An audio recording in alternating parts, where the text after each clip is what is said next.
एक छोटा सा गांव था। कुछ दिनों से उस गांव में एक चुड़ैल आकर रहने लगी। वो चुड़ैल रोज रात को गांव में किसी न किसी को अपना शिकार बना ही लेती, लेकिन जैसे ही सुबह होती वो चुड़ैल एक आम इंसान बन जाती। एक दिन की बात है, चुड़ैल रात में अपने शिकार की तलाश में घूम रही थी। तभी उसे एक आदमी दिखाई दिया। अरे वाह, शिकार खुद ब खुद चलकर मेरी ओर ही आ रहा है। उस आदमी को पता नहीं था कि चुड़ैल दूर से खड़ी उसे देख रही है। जैसे ही वो आदमी चुड़ैल के नजदीक पहुंचता है, चुड़ैल, चुड़ैल, अरे भागो रे भागो, चुड़ैल, अरे भागो रे भागो। अरे भागता कहाँ है? इतनी देर से मैं तेरा ही तो इंतजार कर रही थी। तभी चुड़ैल उस आदमी को भागने नहीं देती और झट से पकड़ लेती है। अब मैं तेरा गर्मा गर्म खून पीऊंगी।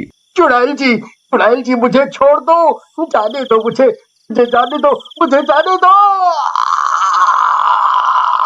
चुड़ैल उस आदमी की एक नहीं सुनती और उसकी गर्दन में अपने नुकीले दांत गाड़ कर उसका खून पीने लगती है।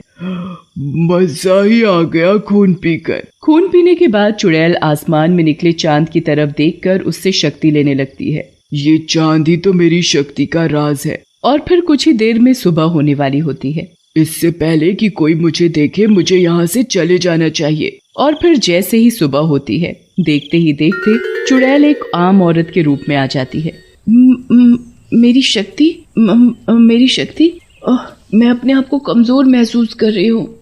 जब तक मैं चांद की रोशनी में रहूंगी मुझे उससे शक्ति मिलती रहेगी, लेकिन चांद के जाते ही मेरी शक्ति भी चली जाएगी। फिर सुबह होते ही उस आदमी की लाश गांव वालों को पड़ी दिखाई देती है। अरे रे, इतनी बेरहमी से पता नहीं इसे किसने मारा होगा। वो चुड़ैल भी वहीं खड़ी खड़ी गाँव वासियों की बात सुन रही थी। इन्हें क्या पता कि इस आदमी को मैंने ही मारा है। वो चुड़ैल वहीं गांव में एक छोटी सी झोपड़ी बनाकर रहती थी। वो दिन में आम लोगों की तरह रहती थी और दिन में वो किसी को भी कोई नुकसान नहीं पहुंचाती थी, लेकिन जैसे ही रात होती वो अपने असली चुड़ैल रूप में आ जाती और चांद की रोशनी में अपना शिकार ढूंढने लगती। एक दिन की बात है, चुड़ैल बहुत कमजोरी महसूस कर रही थी। पता नहीं ये चांद कब निकलेगा जिससे मैं उसकी रोशनी से शक्ति ले सकूं। फिर कुछ ही देर में रात हो जाती है और वो चुड़ैल चांद की रोशनी में शिकार ढूंढने लगती है। तभी उसे एक आदमी दिखाई देता है। चुड़ैल उस आदमी को देख मन में सोचने लगती है, तू शिकार ढूंढ रही थी और ले तुझे शिकार मिल ही गया। चुड़ैल उस आदमी को पकड़कर उसकी गर्दन में अपने नुकीले दांत गाड़कर उसके खून पीने लगती है। इन इंसानों का खून कितना गर्म होता है, पीकर मजा ही आ जाता है। इससे पहले कि सुबह हो मैं और शिकार ढूंढ लेती हूँ। फिर कुछ ही देर में सुबह हो जाती है और चांद भी गायब हो जाता है और चुड़ैल भी एक आम इंसान बन जाती है। पता नहीं ये चांद दिन में गायब क्यों हो जाता है, इसकी वजह से ही तो मुझे शक्ति मिलती है। फिर जैसे ही सुबह होती है तो गाँव वासियों को दूर उस आदमी की भी लाश मिलती है। एक और आदमी की लाश? समझ नहीं आ रहा कि रात होते ही कौन गाँव वासियों को मारकर उनका खून पी रहा है। तभी एक गाँववासी कहता है, मुझे तो लगता है कि हमारे गांव पर किसी चुड़ैल का साया है। हाँ, तुम बिल्कुल सही कह रहे हो। फिर सभी गाँववासी आपस में बातें करते हैं। हम सभी गांव वासियों को सावधान रहना होगा। अब से कोई भी रात को घर से बाहर नहीं निकलेगा। अगर ये लोग रात में घर से बाहर नहीं निकलेंगे तो मैं इन गांव वालों का शिकार कैसे करूंगी? मैं तो केवल रात में ही चांद की रोशनी में शिकार कर सकती हूँ। दिन में तो वैसे ही मेरी शक्ति चली जाती है। अगर ये लोग रात को घर से बाहर ही नहीं निकलेंगे तो मेरा क्या होगा? फिर कुछ दिन बाद जैसे ही अमावस की रात आती है तो चुड़ैल अपने असली रूप में आती है और देखती है कि चांद गायब है।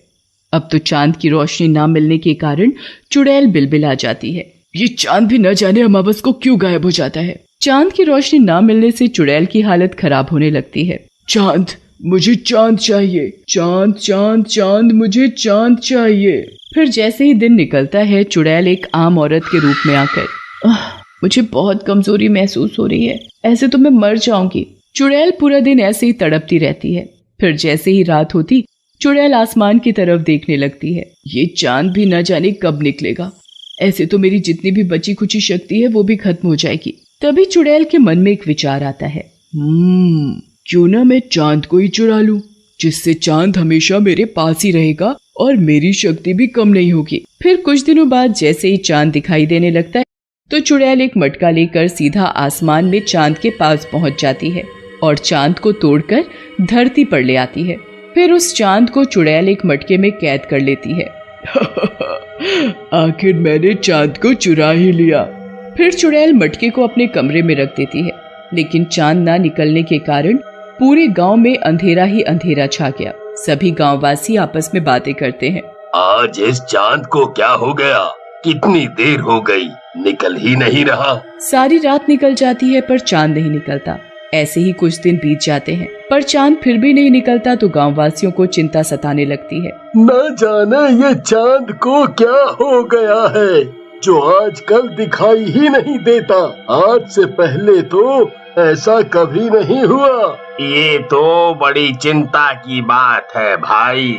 अब तो चुड़ैल को जब भी चांद की रोशनी की जरूरत पड़ती तो वो मटके से चांद को निकालकर उसकी रोशनी से शक्ति ले लेती और फिर चांद को वापस मटके में ही कैद कर देती।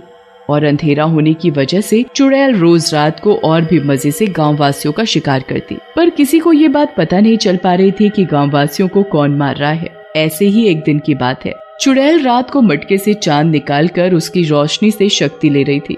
तभी उधर से एक आदमी गुजर रहा था तो वो चुड़ैल के घर से आती हुई रोशनी देखकर रुक जाता है। सभी जगह अंधेरा है, फिर इस औरत के घर से ये रोशनी कैसे आ रही है? फिर वो आदमी उस औरत की खिड़की से झांक कर देखता है। चुड़ैल, अरे मर गया रे, ये तो औरत नहीं चुड़ैल है। अरे भैया रे, अब क्या होगा? फिर वो चुड़ैल मटके से चांद की रोशनी लेने लगती है। अच्छा, तो इसी ने चांद की चोरी की है, तभी इतने दिनों से चांद दिखाई नहीं दे रहा। तभी वो चुड़ैल घर से निकलकर शिकार की तलाश में जाने लगती है तो वो आदमी भी चुपके चुपके उसके पीछे पीछे चल देता है। तभी चुड़ैल को एक आदमी दिखाई देता है और वो अपने नुकीले दांत उस आदमी की गर्दन में गाड़कर उसका खून पीने लगती है। अरे अरे, छोड़ तोड़ चुड़ैल उस आदमी को। मैं भी क्या करूं, मैं इसे चाह कर भी नहीं बचा सकता। हाँ, ये बात मुझे जल्दी ही गांव वालों को बतानी पड़ेगी। फिर जैसे ही सुबह होती है वो आदमी गांव वालों के पास जाता है और उन्हें पूरी बात बताता है। फिर सभी गांववासी गांव के पुजारी के पास जाते हैं। पुजारी जी, चांद इतने दिनों से गायब नहीं हुआ, बल्कि उसे चुड़ैल ने चुराया है, जो हमारे ही गांव में रह रही है। ये तो प्रकृति के विरुद्ध है। अगर चांद को उसकी सही जगह नहीं पहुंचाया तो अनर्थ हो जाएगा। पुजारी जी, कोई तो उपाय होगा उस चुड़ैल से बचने का और चांद को उसकी सही जगह पर पहुंचाने का। पुजारी जी अपनी आंखें बंद कर पता लगाते हैं। उपाय तो है। पुजारी जी, बताइए ना, चुड़ैल से बचने और चांद को सही जगह पर पहुंचाने का क्या उपाय है? हम हर उपाय करने के लिए तैयार हैं। तो ठीक है, ध्यान से सुनो। आज रात जब चुड़ैल मटके से चांद निकालकर रोशनी ले रही हो, तभी चुड़ैल को मटके के अंदर गिरा देना और मटके का मुंह बंद कर देना, जिससे चुड़ैल की शक्ति खत्म हो जाएगी और हमेशा हमेशा के लिए चांद मटके से आजाद हो जाएगा। हाँ, और ये काम आज ही रात को करना होगा। फिर सभी गांववासी रात होने का इंतजार करने लगते हैं और जैसे ही रात होती है वो चुड़ैल के घर के बाहर छिपकर खड़े हो जाते हैं और खिड़की से देखने लगते हैं। तभी चुड़ैल चांद की रोशनी लेने के लिए चांद को मटके से निकालती है। मेरी शक्ति, अब मुझे कोई मार नहीं सकता, ना ही कोई पकड़ सकता है। चुड़ैल को क्या पता था कि गांववासी चुड़ैल को छिपकर देख रहे हैं। जल्दी से इस चुड़ैल के हाथ से चांद को छीनकर चुड़ैल को मटके में गिरा दो। फिर सभी गांववासी चुड़ैल के हाथ से चांद को छीन लेते हैं और चुड़ैल को मटके के अंदर गिराकर एक ढक्कन से बंद कर देते हैं और उस चांद को आजाद कर उसे उसकी जगह पर पहुंचा देते हैं। चांद अपनी सही जगह पहुंचकर फिर से पूरी दुनिया में उजाला ही उजाला कर देता है। ये देख सभी गांववासी बड़े खुश होते हैं। अब इस मटके को जल्दी से एक पीपल के पेड़ के नीचे जमीन में गाड़ दो, जिससे चुड़ैल हमेशा हमेशा के लिए इस मटके में कैद हो जाएगी।